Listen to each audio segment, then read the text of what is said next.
Welcome to Lynn Cullen Live. Talk radio without the static. Email your questions and comments to lynncullenshow@gmail.com. And now your host, Lynn Cullen. And good morning to you, one and all. Good to be back, and good to have my power and my life sort of back to normal. And I want to note that there are quite a few of our friends and neighbors who still are without power. Going on day 9. It'd be day 9. Unbelievable. Welcome to life in a third world country.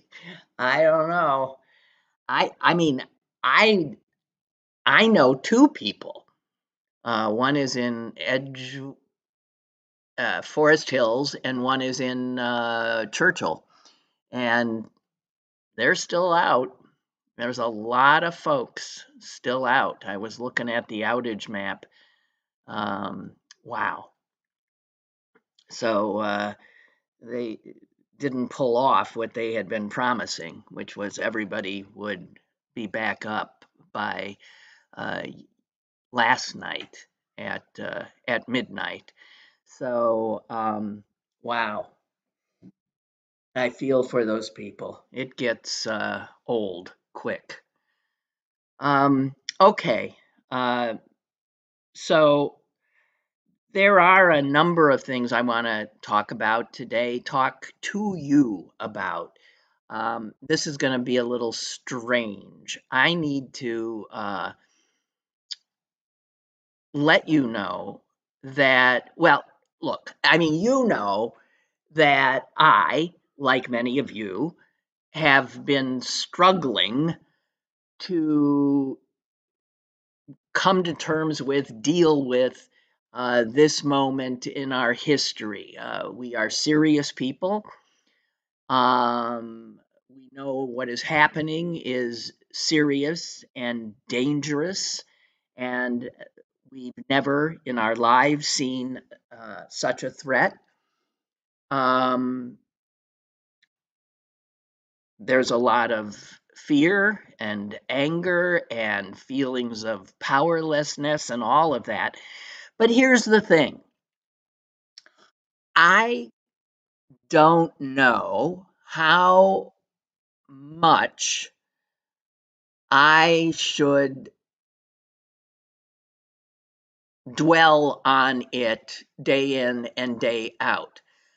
In some respects, it consumes and subsumes and takes over our lives, and that isn't good. Even though I firmly believe we cannot afford to not pay attention. So there are over 1,000 people who subscribe to this program on YouTube. That is not all of the people that necessarily tune in, because you don't have to be a subscriber to hear it. So here's the thing. I can only guess at what you want. The number of members of this audience that contact me in any way through email or chat or phone, the phone, is minimal. I bet not more than 35, 40 of the audience. And I don't know if those people are representative. So I guess I'm asking you, those of you especially who've never contacted me in any way, to help me out here, help me make this show what you want it to be in these times. Because I'm flying blind. I mean, I always have flown blind, but back in the day, there was, I don't know, I had a good sense of where people were. And I've lost that sense because I think we're all on such foreign ground in a way. Um, Things are so strange in so many ways that I don't feel like I, have a good sense. And then with that all happening in my head, I get a letter. And I'm not going to read the whole thing to you, but I get a letter from one of you, uh, Rich from the North Hills, who has, throughout the years, written me good old fashioned letters.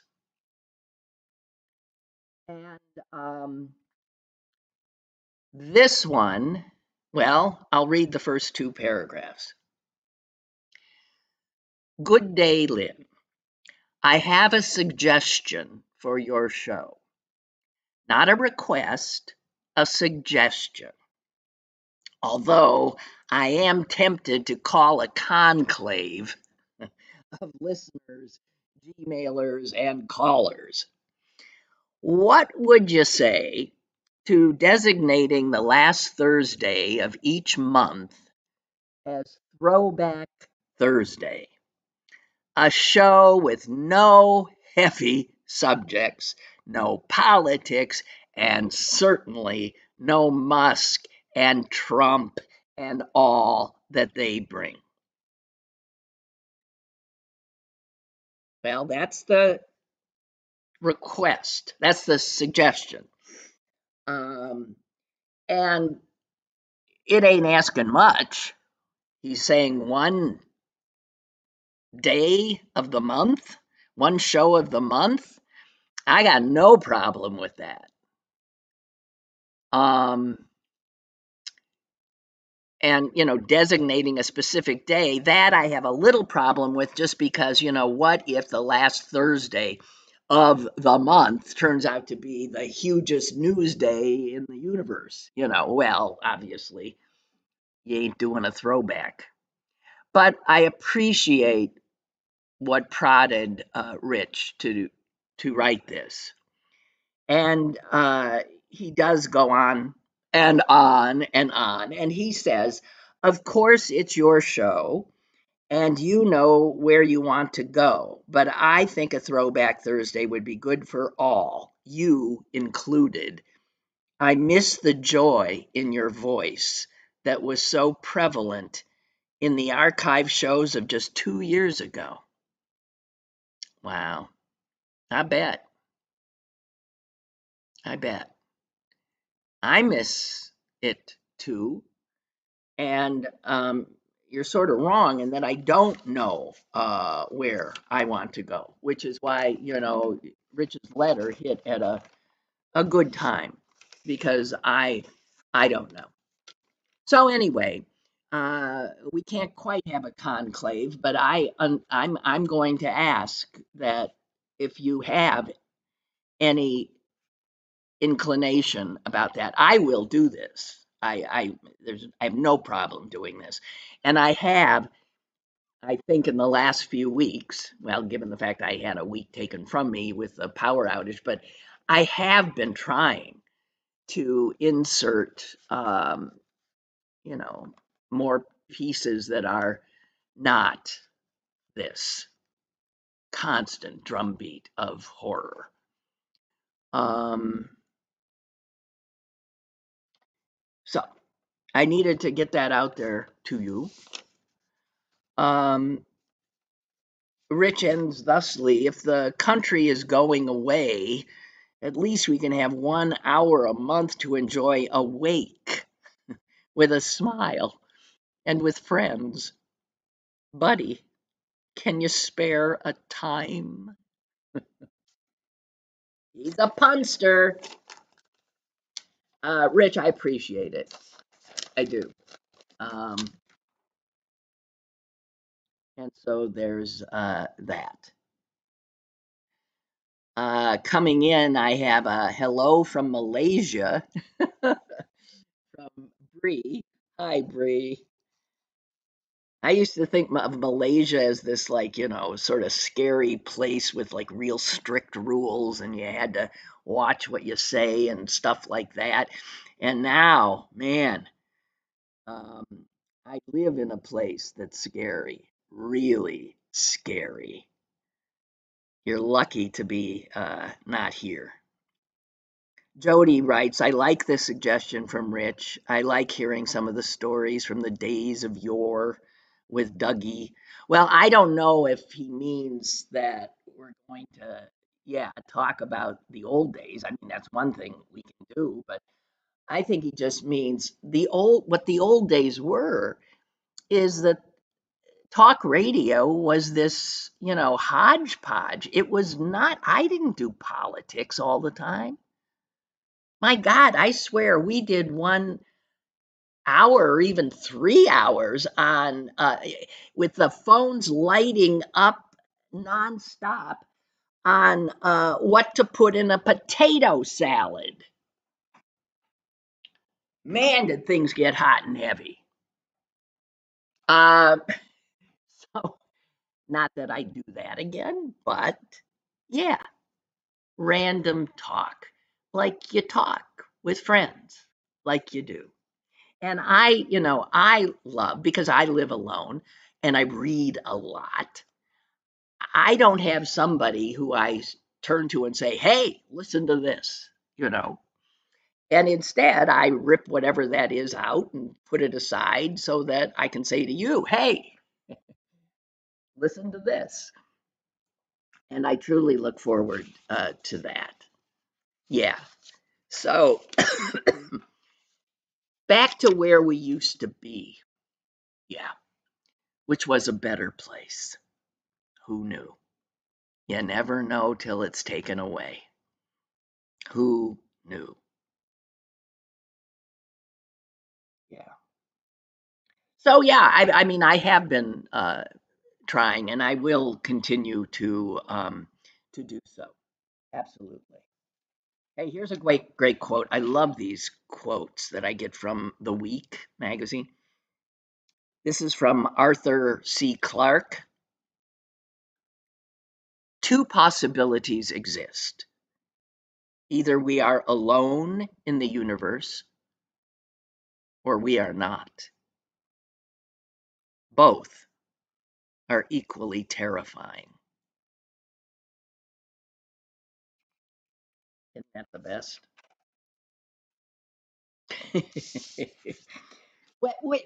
which tells us that being terrified, which I've been feeling more of in these times, is a very human condition. We humans are here on this earth not able to answer the most basic questions like, are we alone? Or is somebody there?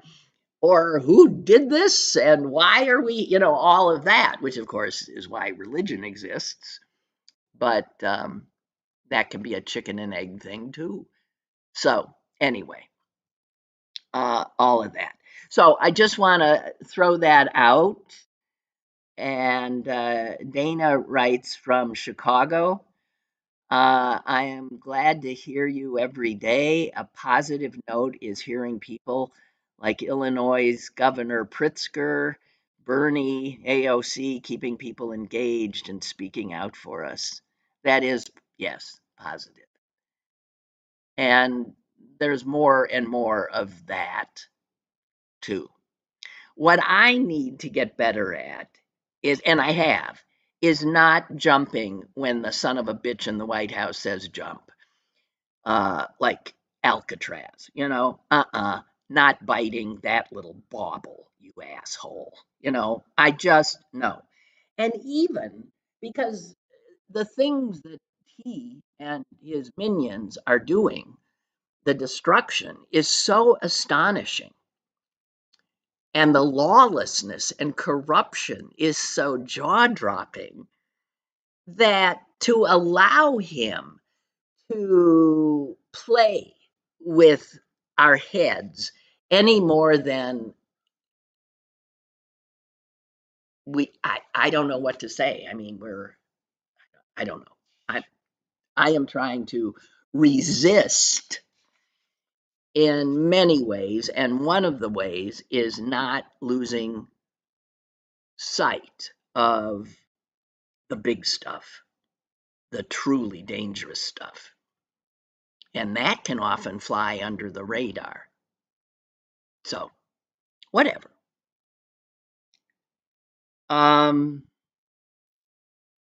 Okay, so with all of that, Margaret says, "You're doing fine. Life shifts. It'll continue to shift." Yeah, things change.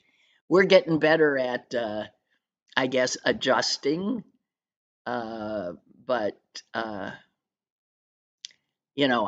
as an older person, I don't have the balance I used to have, so I can easily be sort of thrown off balance. On the other hand, I'm talking that's physical. I think emotionally, I am better balanced as an older person, and more able to not sweat the small stuff. Yeah, Jody likes the obits. I do too. I just haven't seen any great ones lately. Whenever I see a great one, I'm there. I love them. But I do have a great story that I want to share with you today. Hang on while I take a swig. Um, it is a result of the Pulitzer Prizes being awarded yesterday, and one of them, I always am surprised because I forget they go to other than journalistic stuff, and then all of a sudden you see, oh, a play that I never heard of, or a book I never heard of, but um, a book I I never heard of got a Pulitzer yesterday, and the author is here in Pittsburgh, which is cool. She is a professor at Carnegie Mellon, a history professor, and she won a Pulitzer for her book. And I happened to see a piece written by my old colleague Bill O'Driscoll. Bill used to work at City Paper, and he now works at the NPR station in town, WESA. But he covers the arts in all of their iterations.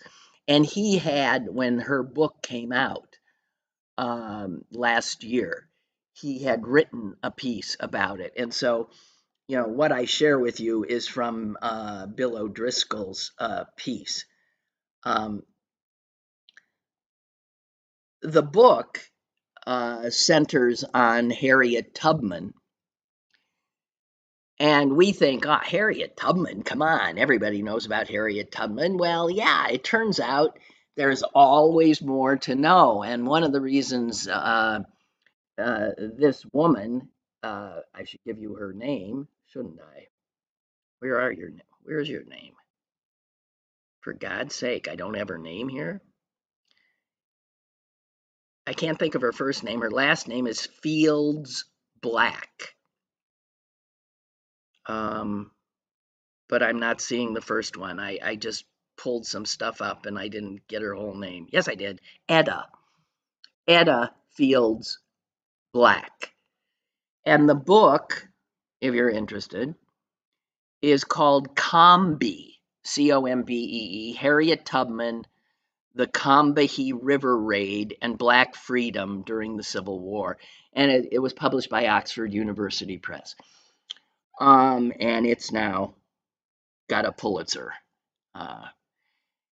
And I never heard of what this book is about, this Combee raid. And it turns out it was this Union Army raid on southern rice plantations, and leading the charge, essentially, was Harriet Tubman, this tiny black woman. And it was an extraordinarily successful military endeavor in South Carolina, in Confederate territory,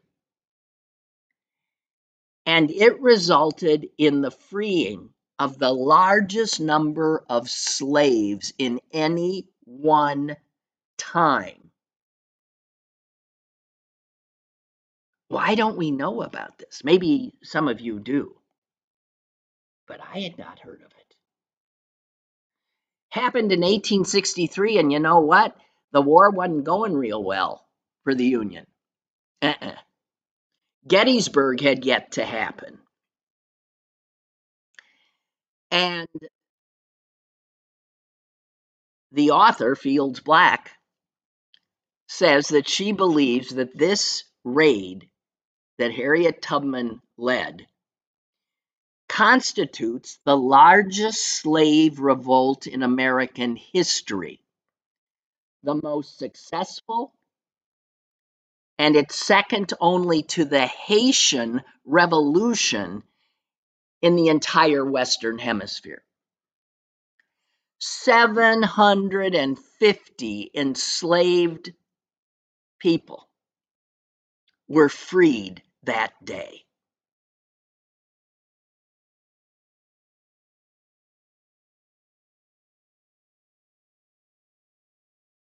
Now, she, of course, freed herself as a young woman in 1849 and then started going back to rescue others.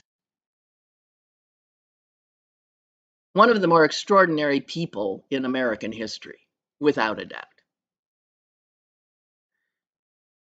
And then she really joined the Union Army. She was in the military from 1862 on. She volunteered, and man, when they saw her skill, her understanding, her courage, her leadership capabilities, they wanted to keep using her. And you know what? There weren't any DEI programs then. We're talking 1863. And this is an American army that was willing to allow a tiny black woman to lead a huge raid, unlike the current U.S. Army, because we have clowns in charge.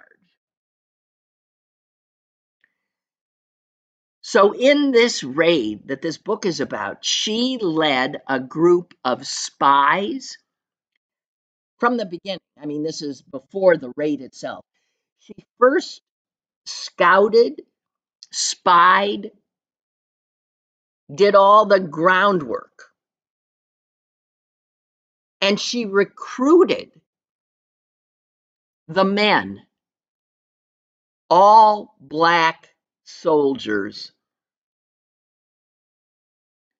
She recruited them, she trained them, and they operated under her leadership.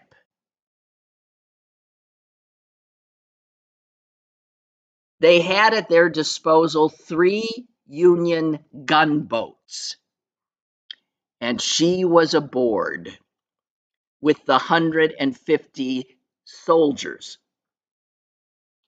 and alongside one Colonel James Montgomery.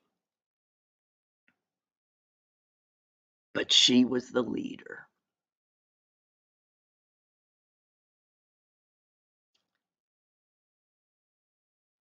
And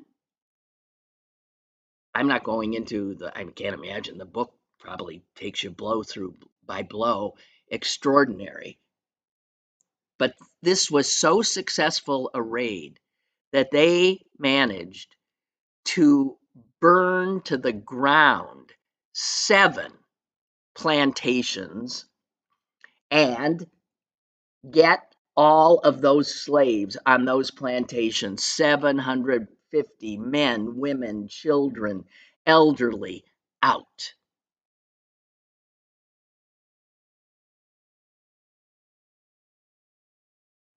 And that probably wouldn't have happened, again, the book says, without her, because those slaves wouldn't have trusted anybody, but they trusted her.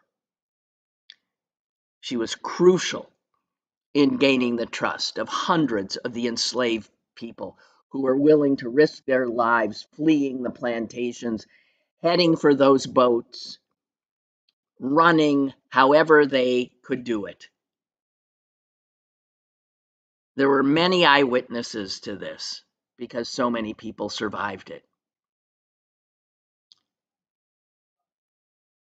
And she writes that this raid was the beginning of a moral victory for the North and one of the first early steps in taking back Charleston, and took place a month before the Battle of Gettysburg. And at this time, the Union was struggling militarily. So this was just a huge shot in the arm. Harriet Tubman. And just one other note about this. The professor from Carnegie Mellon who wrote this book, Fields Black, and now has a Pulitzer, while doing the research for the book, she discovered something about her own family, which is mind-blowing. She discovered that one of the soldiers who fought in the raid under Tubman was her great-great-great-grandfather, Hector Fields. He had been a slave. He had himself escaped, and he had immediately enlisted in the Union Army. Wow. So, this is some fascinating history. My congratulations to the professor. Yeah, so there you go. I find that just fascinating stuff. Makes you proud, and sets a bar very high for all of us to reach for the kind of bravery and courage at these consequential times in our nation's history.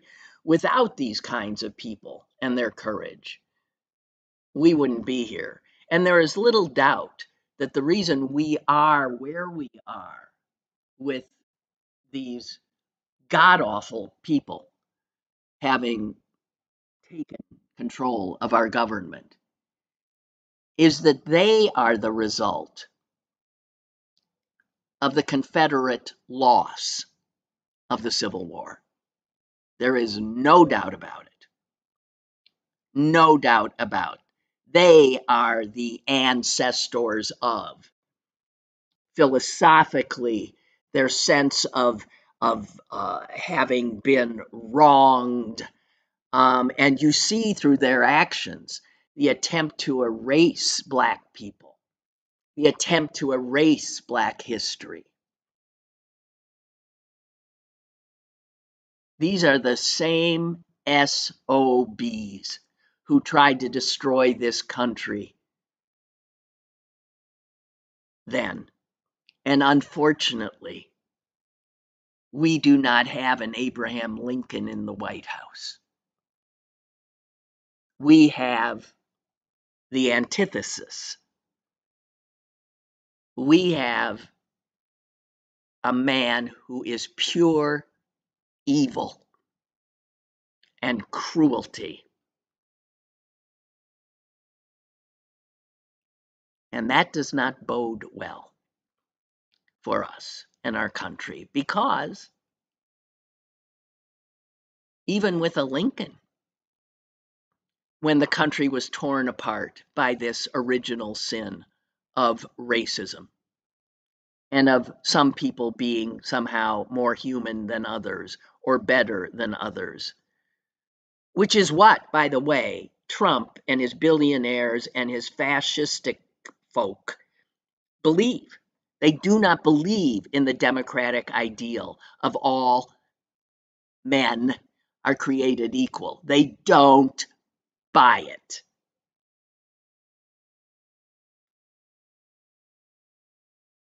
So there's that. Okay, something else. Um, that I wanted to share. Hang on, I'm always trying to read a million different things at once, and I don't do it as well as some people. I'm not a multitasker. I'm old-fashioned. I believe in focusing. Okay. William writes, whoa, that's a long one, William. This is Bill. I don't know if this remotely resembles a useful suggestion, but I thought I'd share. You know what? Because this is so long, let me read that later, and then it looks interesting. It looks good. Gigi writes, good morning. I love Rich's excellent suggestion. Conversation among friends. Yeah. Obviously, we need to stay informed in order to save our democracy, but we also need joy. I don't know if you follow John Pavlovitz. Pavlovitz? I don't know.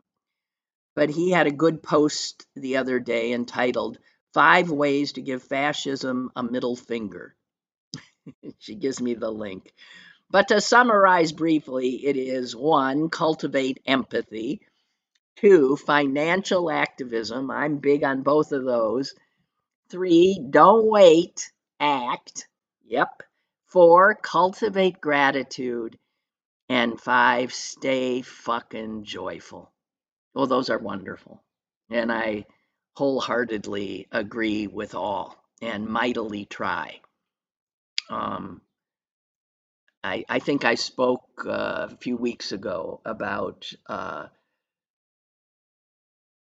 gratitude and this is a great time to be mindful of all of the joys in our lives and to feel grateful for them. There is no doubt about it, and it is balm for our souls. So Gigi says, so we note the insanity, we stay informed, we act when and as we can, and fight them with our joy at the wonders of nature, the joy of talking with friends, the joy of a good book, the joy of simply being. Cheers. Oh, thank you, Gigi. That's beautiful and wonderful. Thank you for that. Really, thank you for that. Lovely. So yeah. Let me see. Where am I? What am I doing? There was I had a thought, and then it got waylaid by another thought. You know how that goes, and I've lost track. Oh, it was another quote for some reason that made me. Where is it? Because I was thinking about when Gigi's talking about joy and gratitude, all of these positive things in life. It is so different than what Trump and his crowd peddle. They don't do joy, except joy in suffering of other people. And I don't, sorry, that is evil. But everything that Gigi's talking about, it struck me, is like the exact opposite of what sort of fuels them. Their rage, their just incredible anger and capacity for hate and cruelty. That's what I see. That's what I see out of this administration. And these are any people who would cheer that on. They join the ranks. And how any of them can think that they are Christian or would be recognized as such by Jesus of Nazareth blows my mind. So there was this quote by C.S. Lewis, and I thought, boy, I've been thinking about it. I can't get it out of my head. And I think that a lot of the people who fall for Trump, who've given in to rage, have failed to understand what is happening in their own hearts and heads. And here is the quote: I sat with my anger long enough until she told me her real name was grief. I sat with my anger long enough until she told me her real name was grief. And I think grief is harder, anger is easy. And people grieve the loss of lots of things: a way of life, a promise of getting ahead, of a better life, of whatever plans they had or whatever. And a lot of people are not good at all. And I would say we as a culture are not good at allowing people to grieve and to understand their grief. And it is easy that grief masquerades instead as rage. I mean, if you think about it, I have found my reaction to my sorrow at what is happening to my country, my sorrow has often taken the form of rage. There's no doubt about it. And rage and sorrow in that respect do go hand in hand. But rage can consume you. Sorrow can consume you too. But I really think that quote might explain the kind of psychological torment that MAGA folk maybe have if they had the capacity to look inside, to do a little digging, to not live the easy way, which is reacting. Anyway, I thought of that, and it's again another quote that just blew me away.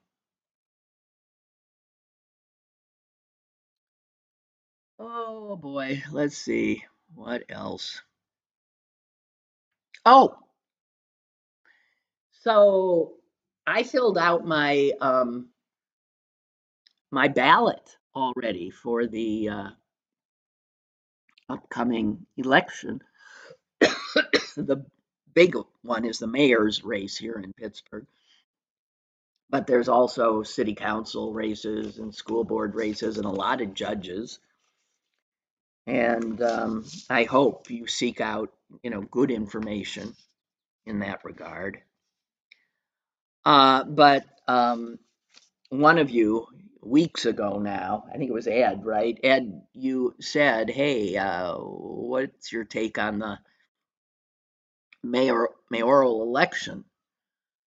Um, and I realized that I hadn't mentioned it at all. I mean, I have not done a lot of local news.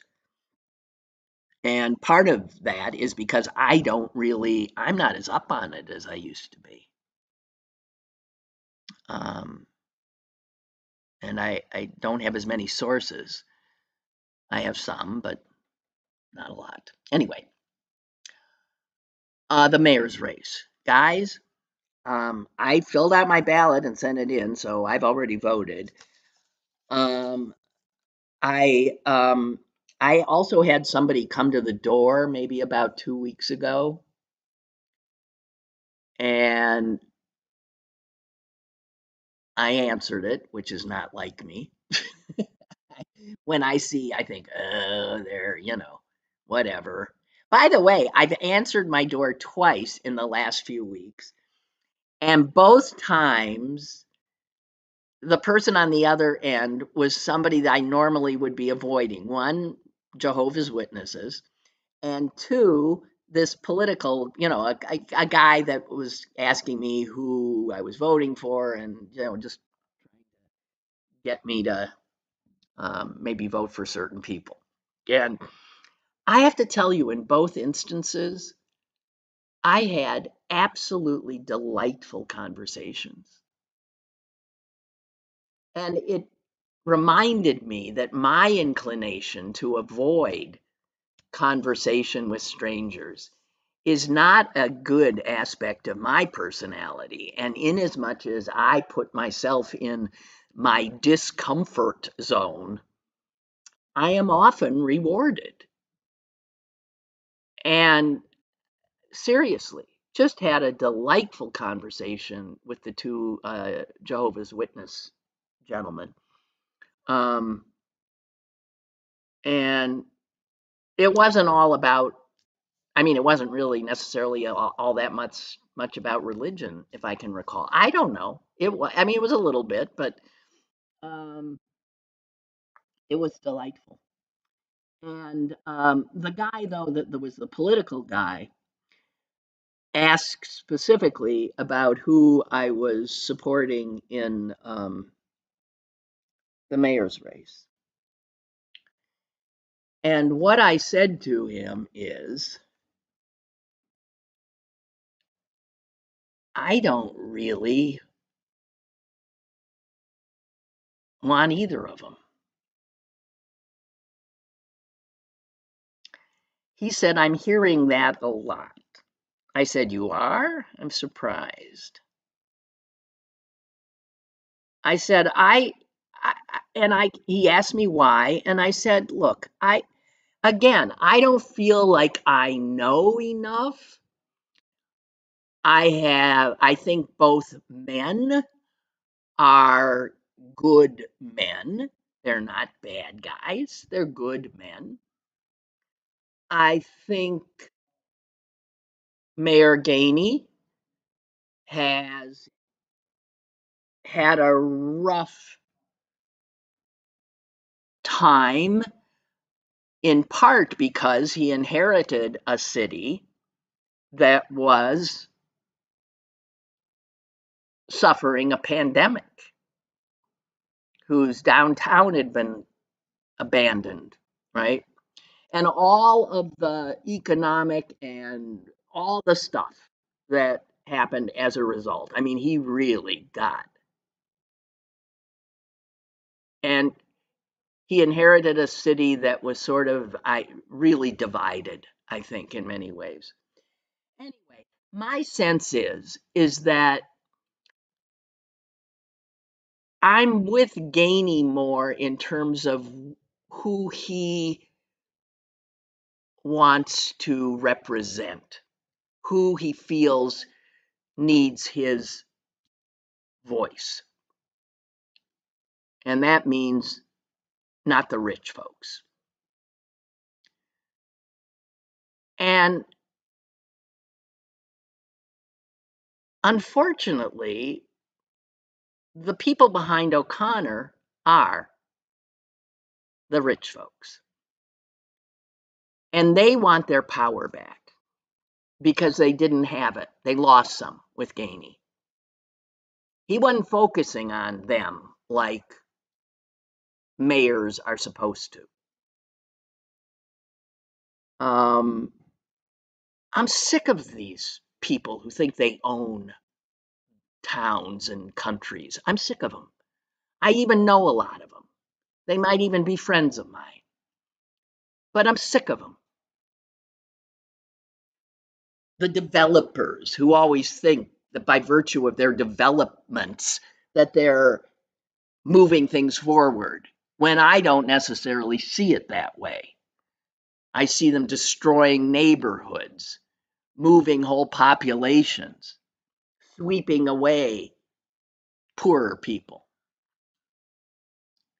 And Gainey, I think, wants to help those people who were getting short shrift under Peduto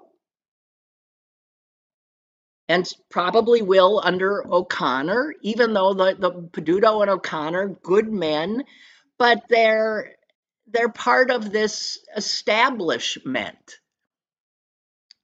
And they get taken by the establishment, I think. I'm sick of the rich people. I'm so sick of them I can't see straight. I'm sick of their privilege and their sense that they know best. And all they do is get richer and richer and richer. Just fuck them.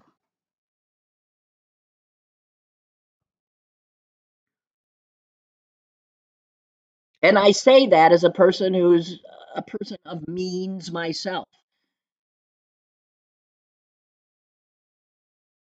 I'm sick of the rich and their self-interest. And I want the government of this city to care about not the powerful people, not the people who can line their friggin' pockets. And Gainey, unfortunately, I don't think he had administrative skills. He had not been an administrator, he'd been a legislator. That's not an administrator. And so he became the mayor, which is an administrative job. And my sense is he wasn't good at that.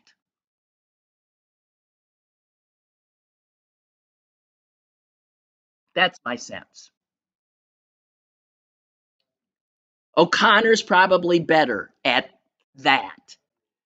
But O'Connor is giving everything back to the people who think they own it.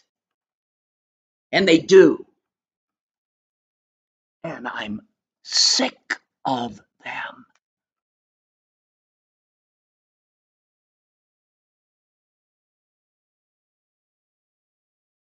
They just never get enough. I don't understand why when people have success, they got money, they've got everything they could possibly need, how they just keep wanting more. What is that about? It's like a sickness. I see it in just human, I guess. Seems to me you get to a certain point and then you should stop. Stop! Or take this money and give it to the people who don't have it. help those who need help. How much does any family need? God, I don't know. So sorry. This is getting personal. So, who did I vote for?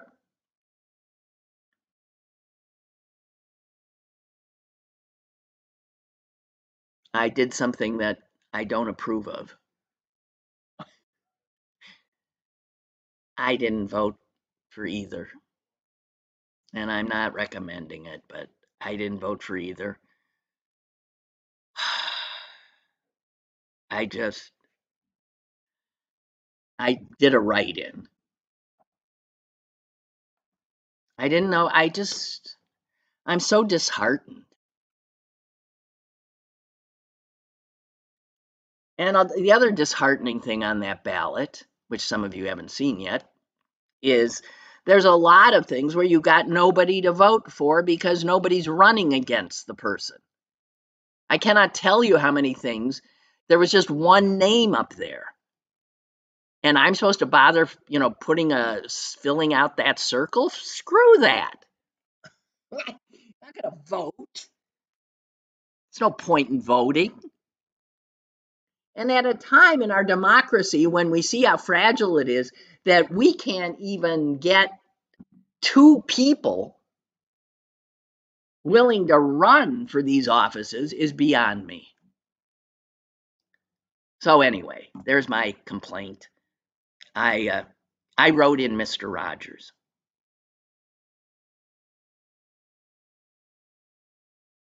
Yeah. And that's not the answer. First of all, he's dead. He ain't running.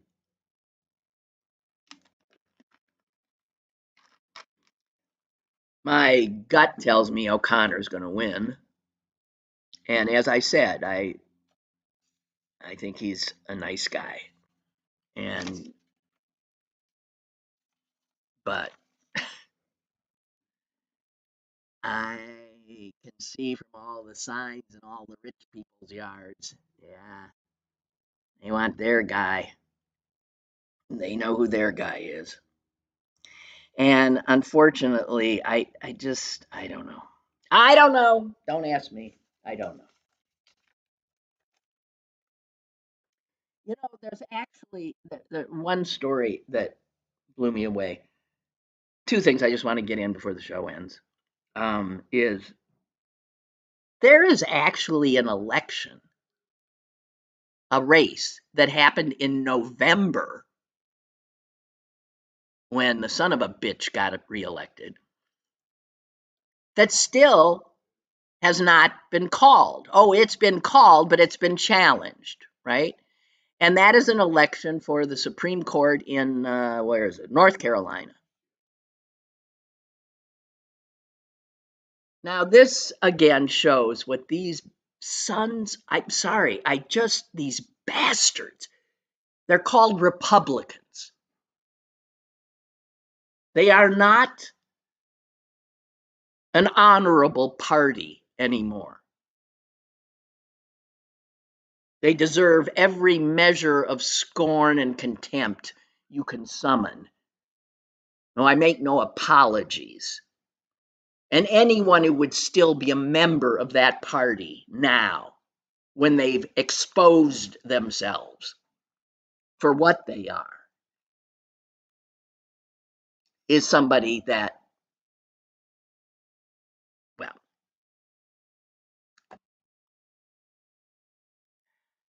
so of course the Democrat won. She was an incumbent justice.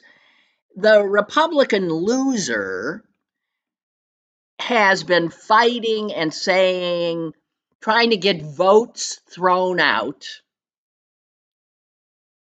for the last, 6 months, 7 months. And unfortunately, what we're seeing about our legal system is our legal system allows this kind of crap.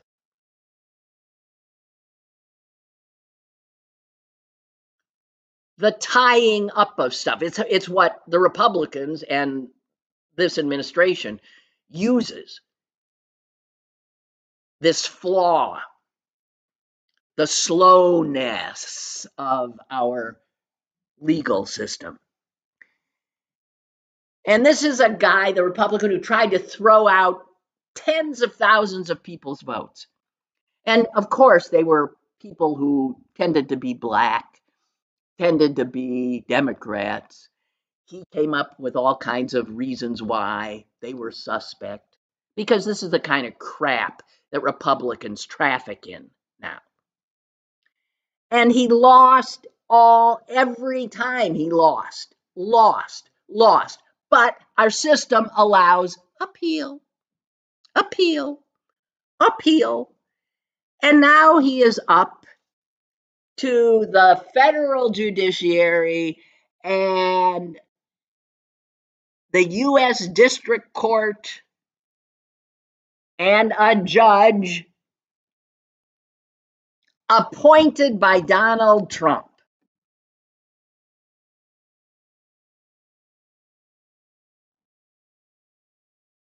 And you know what?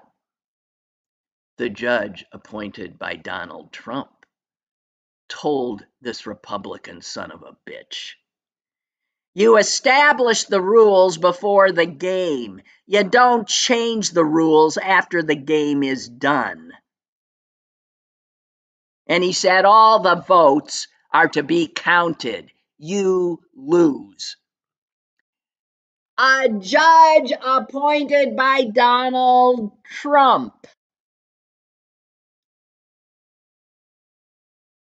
That's how so much of what they do is pure crap intended to destroy the system, destroy the institution.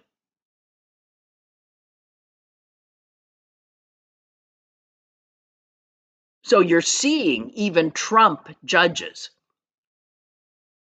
say, what? What? And you know what? That's not going to end it. That's not going to end it. The sore loser has a week in which to appeal, and he will, and this will go all the way to the Supreme Court. And now let's talk about those clowns. Because when I saw that they reinstituted Trump's ban on transgender troops yesterday, I went nuts. What nonsense. There is no way you can discriminate against a sailor or a soldier based on their gender. And there's no, I'm sorry. But the Supreme Court is allowing the Trump administration to play the game.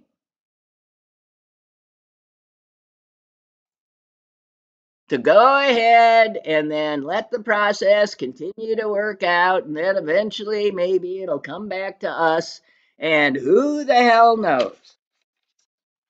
And all of this for some 4,000 soldiers and sailors who are transgender, who have served honorably.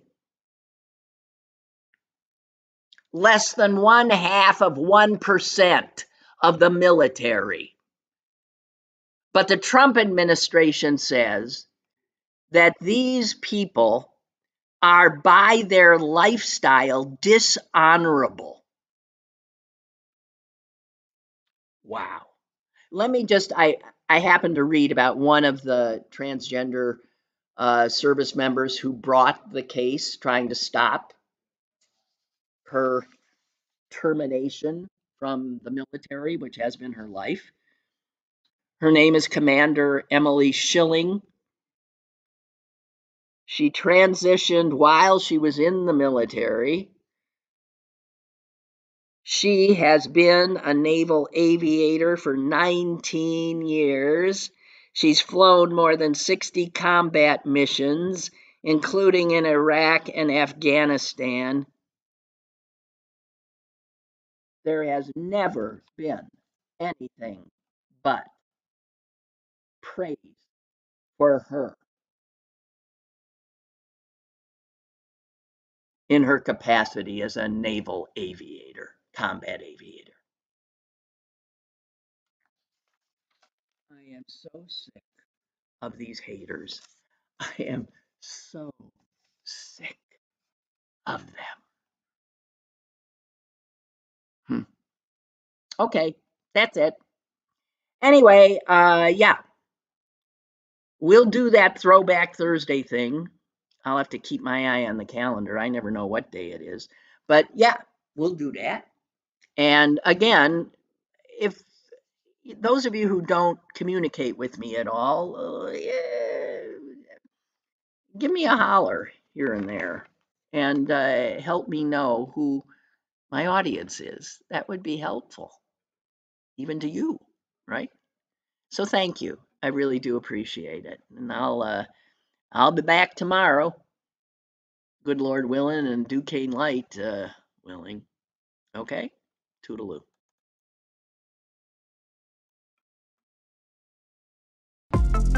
Lynn Cullen Live, Monday through Thursday from 10 a.m. to 11 a.m. and archived at pghcitypaper.com. The opinions expressed on Lynn Cullen Live are those of the host and do not necessarily reflect the viewpoints of Pittsburgh City Paper or its advertisers.